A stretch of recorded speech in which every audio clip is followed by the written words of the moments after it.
Are you ready to learn the 3 secrets to launching a successful podcast? Hi, I'm Bill, a recent client of the Podcast Mogul. If you've been thinking about starting a podcast but aren't sure where to begin, he's got you covered. He is hosting a free webinar where he will share the 3 secrets that can help you launch, grow, and monetize your podcast without any fancy equipment or technical headaches. Click the link in the show notes to save your spot now and let him help get your podcast off the ground. Welcome to Invest in Yourself, the Digital Entrepreneur Podcast. Join the podcast mogul Phil Better as he interviews successful entrepreneurs that make their living in the digital world. Now, let's join your host, Phil Better, and his special guest today on Invest in Yourself, the Digital Entrepreneur Podcast. Ladies and gentlemen, welcome back to another episode of Invest in Yourself, the Digital Entrepreneur Podcast. I'm, of course, your host, Phil Better, the podcast mogul, and today we have a guest who's a true expert in the world of SEO and link building with a reputation for delivering top-tier results. Only the best for you guys. Our guest today is the founder of a company that is redefining the standards of what white hat link building is, with a proven track record of generating over 100,000 high-quality backlinks from reputable publications like Business Insider, Forbes, Huffington Post, and more. This expert has helped businesses across the globe and industries boost their organic traffic and establish themselves as thought leaders. But what also sets his company apart is his commitment to quality, only billing clients once the link is live and focused exclusively on high DR, with that's 60 backlinks that enhance the credibility without risking penalties from spammy tactics. His approach is all about understanding that unique needs and goals of each client, offering ghostwriting contributions and positioning them as industry experts. From e-commerce to SaaS, his company has worked with a range of businesses, including the big names like Nextiva and Au Naturel and so many more, to elevate their online presence to drive sustainable growth. With a background in marketing and SEO since 2016, this guy's an OG. He co-founded his company to provide ethical, high-quality link building strategies that stand the test of time. So today he's here to share insights in how you can enhance your online visibility, secure premium backlinks, and grow your business with integrity and get that lead gen. So get ready to learn from a true leader in the field of SEO and link building. Put your hands together for the one, the only Morgan Taylor, founder of Jolly SEO. Morgan, thank you so much for being here. Thanks, Phil, for having me on. And I'm sorry, our co-founder, Greg Heilers, couldn't make it. So I'll be here representing Jolly SEO, and I'm excited to speak with you. Oh, it's a shame, but at least we got one of the co-founders. That means I got half the brain and 100% of the sexiness in the voice. So I'm going to just say that right there. Morgan, I always like to start the podcast out with the simple question, why? Why did you decide to become an entrepreneur? What was that spark that made you decide to branch out from the safety of the corporate world?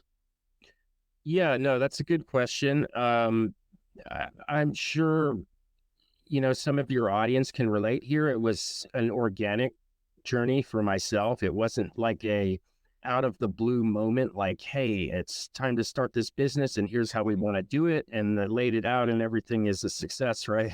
Yeah, I wish it was like that. It's never like that. Yeah, and so a little background on me, it was, I guess about 10 years ago, I was still bartending. I reconnected with Greg Heilers, who's now the co-founder at Jolly SEO. We were doing some, he got me into freelance writing as a side gig, which was cool. We could do it remotely. And we were doing some fairly large projects that we were working on together. And we kind of came together and had this idea, like, you know what, we could do this ourselves and be the ones bringing in writers and manage this. And, we just took it from there and had a project. And, the first few years were a lot of struggles, but I would say it was that kind of organic evolution from, working for somebody to doing freelance to, then trying to have our own startup. Right. And it was something we knew there was a market for because we had been doing that work ourselves. And then, of course, down the line, we transitioned into SEO. But I don't want to go too far into that because I know you were just asking kind of how we got our start, right? No, I love that because it gives us a wide range of places I can hit in the questions. 'Cause I know we have people in different areas of their life, and it's great that you've hit so many different things from going from, working a 9 to 5, quote unquote, being a bartender and all those kind of odd jobs to freelancing, which gives you that freedom, like gives you the taste of the freedom that the entrepreneurial world has. Because some people can stay happy in the freedom, the freelancer world because it gives them what they want, the freedom of time to do what they want, wherever they want. But then you can move into the business owner aspect of entrepreneurial life, which is, a bit more of a grind because you're now taking on more hats than a freelancer. Because a freelancer, hey, I can move, I can fire clients, whenever I want, and I work when I want, however I want. As a business owner, you start having those responsibilities, salary that you have to pay. So I love that we can hit on that in different places with you. So we're going to start with you working as a bartender, those odd jobs, and first meeting the co-founder of Jolly SEO.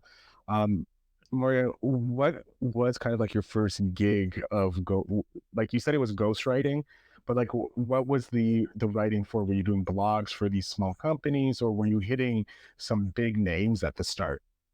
Yeah, well, the biggest project that I worked on as a freelancer, I mean, it was a variety of things, doing some editing, product descriptions, product reviews, articles, some higher end, more challenging articles. But the product review one was the one Greg and I worked on together. And we'd actually known each other since high school and we've been buddies for a long time. We just kind of diverged on different paths in our 20s and reconnected later. And so that project, the product review one was actually for Groupon. So it was a big one, but it was being managed through an agency.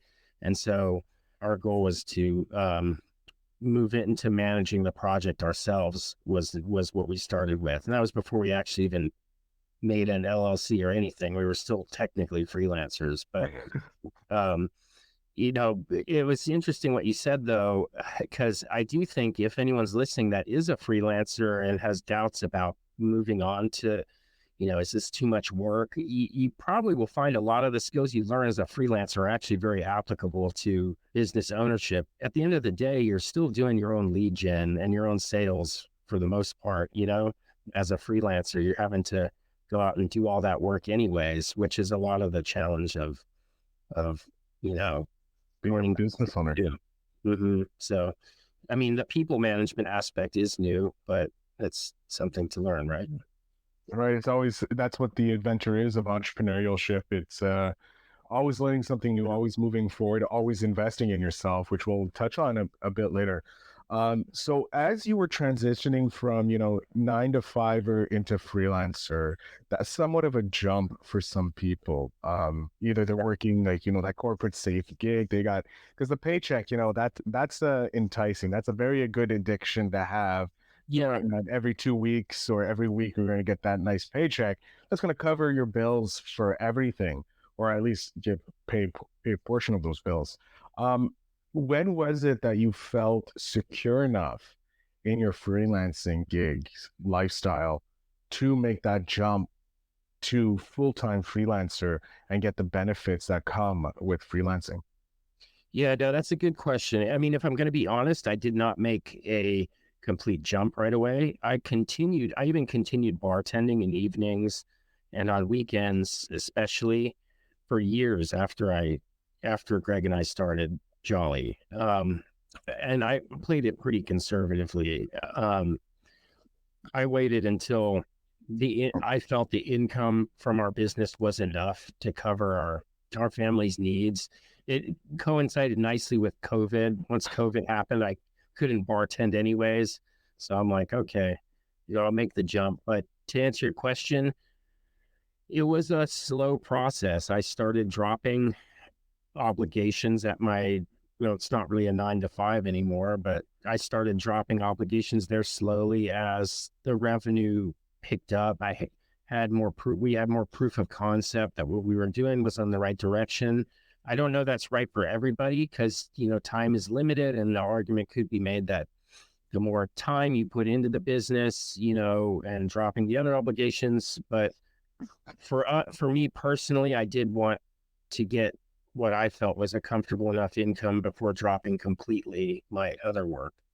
Of course, because you not only had the employees that you were bringing on slow and steady, you also had your personal life to look at. And Yeah. having that dual income means one won't suffer. Even that means it takes a bit longer, which is okay because everyone goes at their own rate. There's no set time limit to this entrepreneurial venture. Um, I'm curious, while you were still in the freelance building stage, um, and you guys got that first contract kind of through Groupon, you're like, I want to be the ones running this. How long after that did the LLC come into fruition?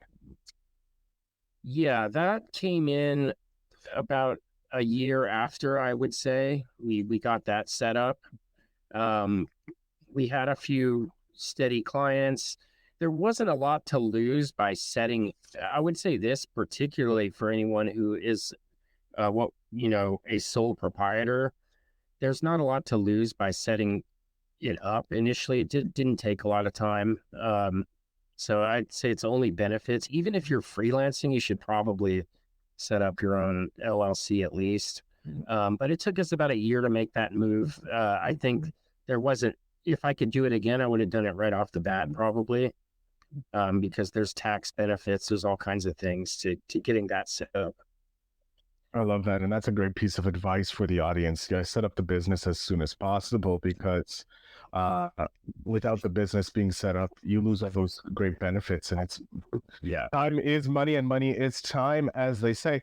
I want to know, once you had the business set up, you have those customers, you're still doing the 9 to 5, but it's less of a 9 to 5 and it's more of a side hustle, if you will, as you're growing the business. How soon after setting up the business, starting this venture, even the year before, you and Greg are sitting sweating in this little office of Jolly SEO. Did you guys hire your first person? Like how soon after you guys came up with the idea of, hey, we should work together to become the agency level because that's where the money is? Did you and Greg say, okay, we need to hire someone? Or was it just you guys for a long time? As far as actual employees, it was us for a while, but we brought in our first freelancers right away because we needed people to do the writing.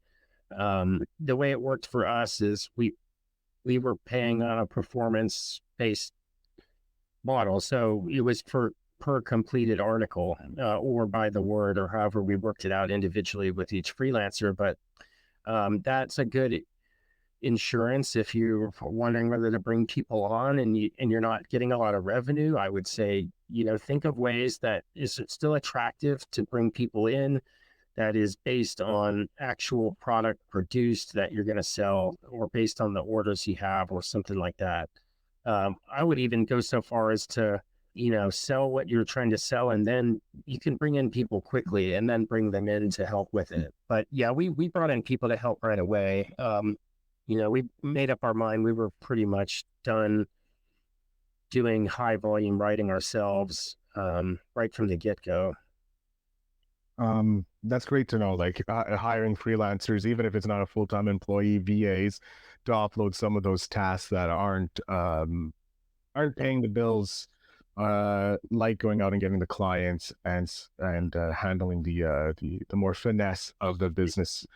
Exactly. Yeah, we still did all the bit. It took a while before we brought in people to assist with business management, accounting, finance, lead generation, and sales. That came way down the line, but finding people to help actually produce, that was right away. And that's a smart. If you can offset some of the production costs of your business, it's always wise, or get the final product. So it was right away that you started hiring people to do the freelancers. Then you said it was a few years later. Was it at COVID? Because we know you started Jolly around 2016, correct? Yeah. So sorry, I got a little bit of a cough there. It actually took us about 4 years to really hone in on our niche. Like I said, we started doing writing, but obviously, if you've heard the introduction you gave me, we are focused on SEO these days and link building. So it took us we were making a little bit of money. Greg and I were still managing everything really for 4 years. It wasn't until we really kind of found our target audience and our niche that we actually started getting enough revenue. And this was around COVID. COVID for a lot of digital marketing and SEO was actually a good thing. And it was a good thing for us financially. People really wanted to refocus on their digital presence. And we knew that link building was something people wanted to do. Greg had heard of a great strategy through one of our clients, or maybe it was one of his clients.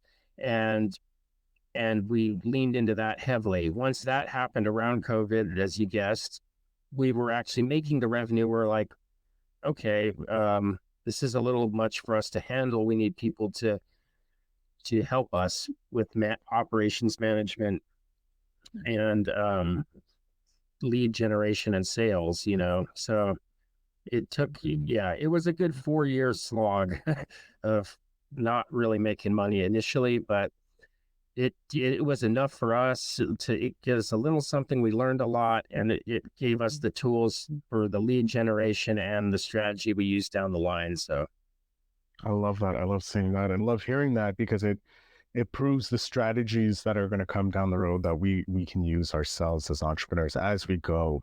Gives us a more realistic timeline, if you will, because sometimes you hear these people, they just jump into the entrepreneurial space and they're already a multimillionaire within 6 months, and it sets kind of like an unrealistic timeline for some of us. And hearing the story of Jolly SEO with you and Greg, Morgan, gives us something that says, hey, you don't have to hustle to get to that 6 million. You can take your time and enjoy the ride.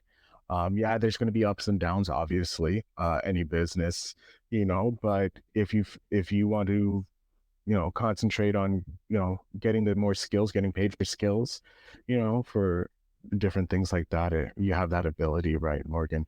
If you have a family or you have other supports, you can stay at the 9 to 5 and even run your own business on the side. I want to jump to the future, Morgan, because I'm always interested, because you've been doing this for nearly a decade now, or at least running Jolly for close to a decade now. Where do you see yourself, Jolly, in the next decade? Because you've kind of narrowed into your niche. You're going ham to the niche, right? Where do you see yourselves in that next decade? Placement, your personal, the business, anything you want to talk about? Yeah, I mean, if the way it is, and just to elaborate a little bit on that 4 years that it took us, there are things that we learned that I don't think it needs to be that long for people. We stubbornly held on to trying to sell things that weren't making us a lot of money. I mean, anyways, and I know we're kind of moving on, but I just do want to emphasize that I fully agree that these crazy success stories you hear, I do think they give unrealistic expectations sometimes where people get to be millionaires overnight. But it's at the end of the day, it is if you're doing something that's not working or isn't hitting your goals, don't cling on to it, make the changes. But, okay. So in terms of the future, the industry we're in, especially SEO, is changing all the time. I go to a couple conferences a year and it's a constant discussion. People were freaking out about AI a year and a half ago. We've leaned into it since then. We're trying to adapt. I think in 10 years, we'll be doing something completely different. I do think it'll be SEO related, but I don't think we're going to be using the same link building strategies. We're still going to commit to doing things how we think is the correct way. The way I see things moving a little more is more towards digital PR a bit also, which does kind of nicely coincide with some of the link building we're doing now. But it's hard for me to predict exactly. I can make these sort of vague predictions based on where we're at right now. In 10 years, it'll be different, but I would like to think, I think that we will have an even more robust offering. The key to security is not putting all your eggs in one basket is the way I see it. So not doing just link building anymore. Personally, I would like to have, I'm, almost 40 now. I have young kids. I want to spend some time with them. I would like to, not be working as much in 10 years. That, I think a lot of people strive for that. So, but yeah, specifically, it's hard to predict, but I do know the direction we'll go is diversification of our offerings and, just staying on top of the trends, right? Where everything's evolving so quickly in the digital marketing space right now. Yeah, it is. It's insane. The leaps and bounds, it feels like happening every couple of months when it comes to not just AI, but the strategies that are coming out. It's sometimes overwhelming when I jump on my YouTube feed and see about 20 different styles. There's like SGO now, I believe. That's search globalization optimization or something. Yeah, there's so many acronyms. Yeah, it's overwhelming as well. I sometimes feel like I'm in a soup of ABC, an ABC soup. But I kind of want to. I do agree with you that cutting your losses is an important thing that entrepreneurs need to learn on offers that maybe not resonating with the clients that you're looking after. So that's a great point. Thank you for pointing that out.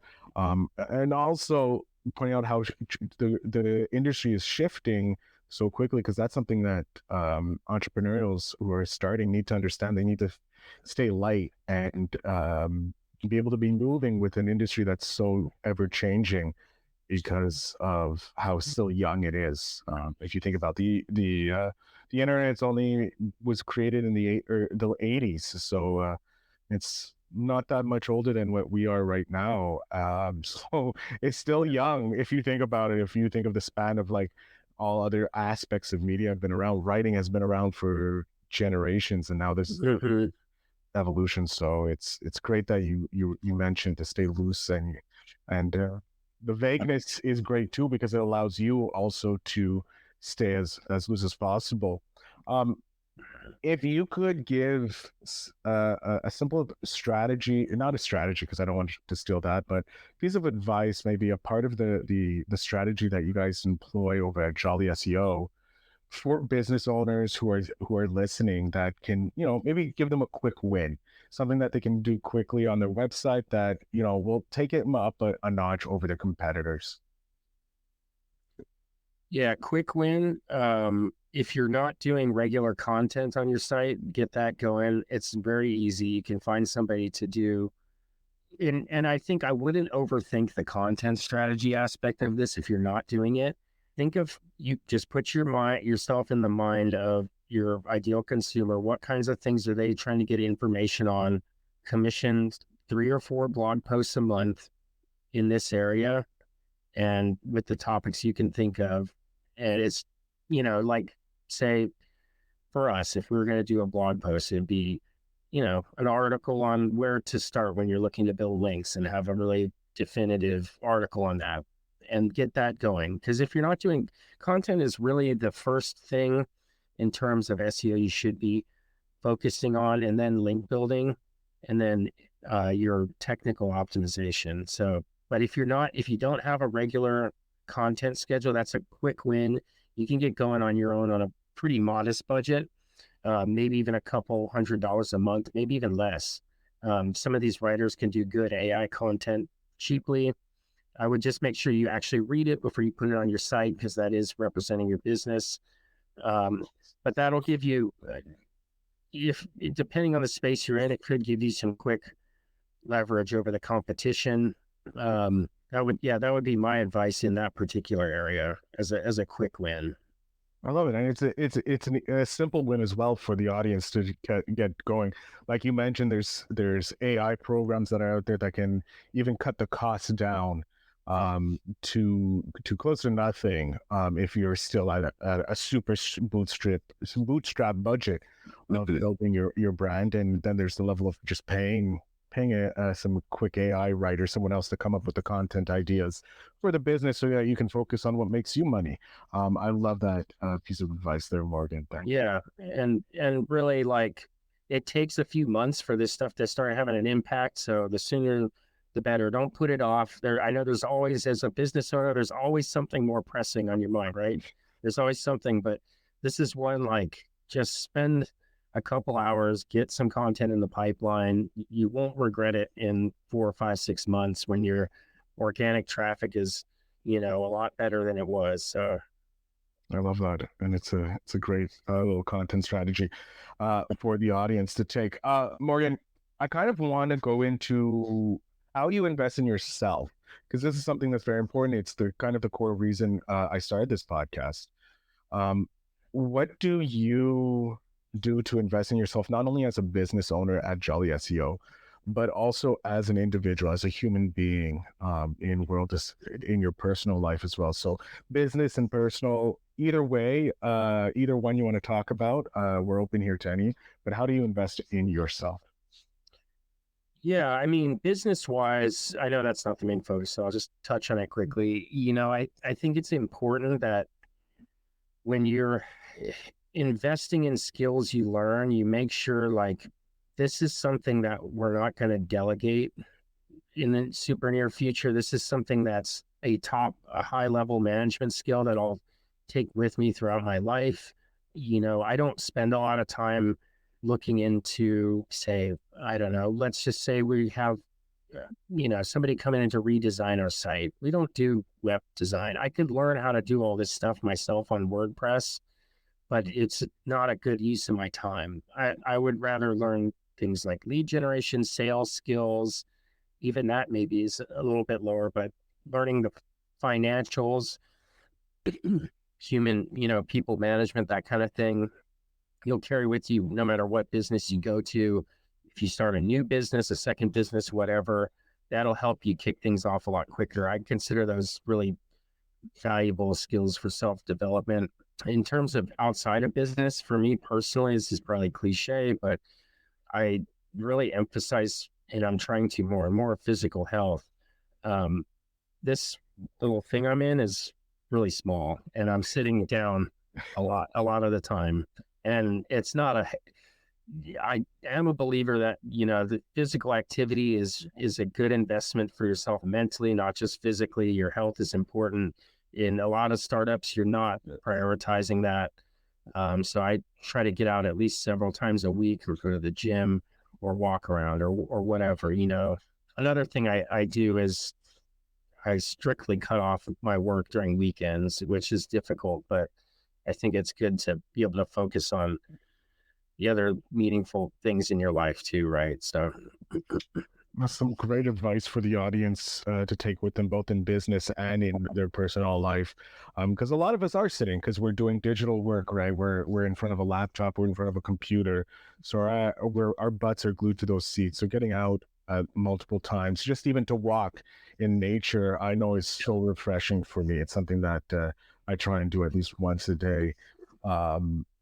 At the minimum, to get some fresh air, because recirculated air is not good for you, and neon lights, does nothing for the complexion of anybody, really, especially some people. But Morgan, we're coming to the end of the episode. I hate it, because I'm having a great time chatting with you. You provided some great simple ways for some amazing advice for investing in ourselves. But I want to know, I have your 10-year-old self here. He's a spitfire, great guy. We're hanging out, high-fiving. It's a lot of fun. But I want to know, what is a piece of advice you would love to hand back to your 10-year-old self that can help him grow into the person you are today? Yeah. Don't play Magic the Gathering in middle school. That didn't do you any favors. I found out that game is still popular, though. It's insane how certain things just come back in circles, my friend. My nephew, like I said, is 6 years old, and he's telling me he wants to get Pokemon cards. And I'm like, I remember when that came out, and that wasn't doing me any favors either in middle school. So I get you on the Magic feeling there, sir. No, I mean, jokes aside, I mean, it's a tough one, because you don't want to, like, dampen the spirits of your 10-year-old self by but I would say, like, one thing I wish I had known when I was younger was the kind of the lost opportunity costs, like there's a lot of things I could have done that if I just put some time into when I was younger, even in high school or my early 20s, that if I'd done it then, I could have gotten such a good head start on a lot of stuff.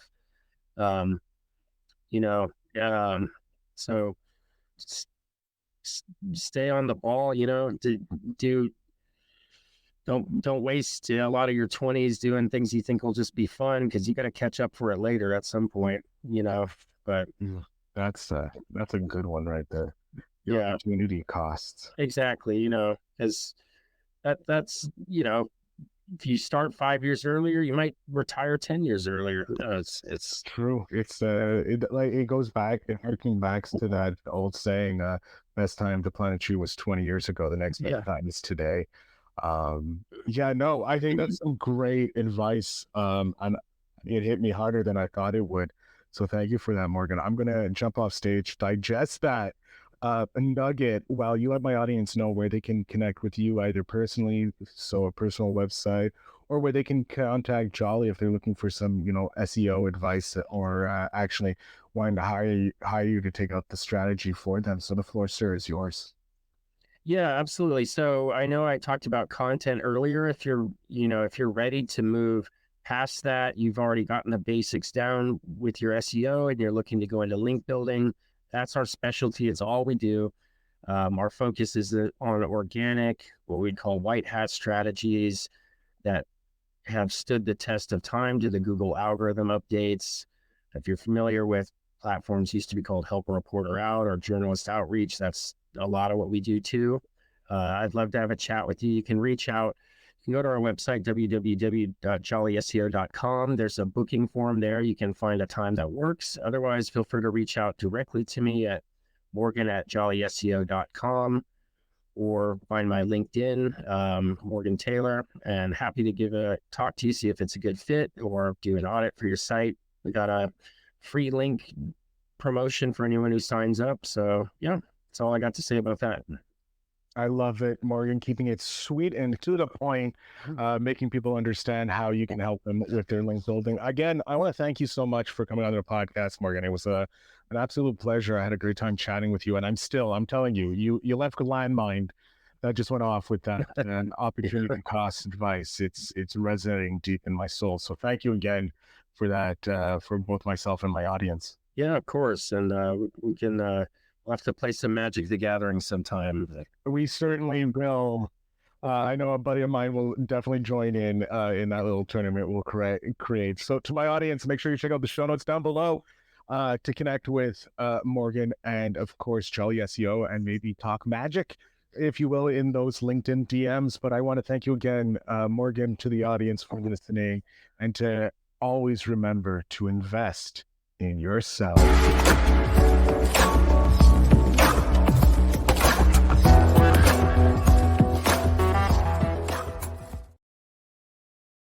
Thanks for tuning in. Now it's time to take the next step. When you're ready to dive deeper into how to launch, grow, and monetize your podcast, Phil's got something special for you. Join him for a free webinar where he'll reveal the 3 secrets that have helped countless entrepreneurs succeed in podcasting. Click the link in the show notes to save your spot, and let's turn your podcasting dreams into reality.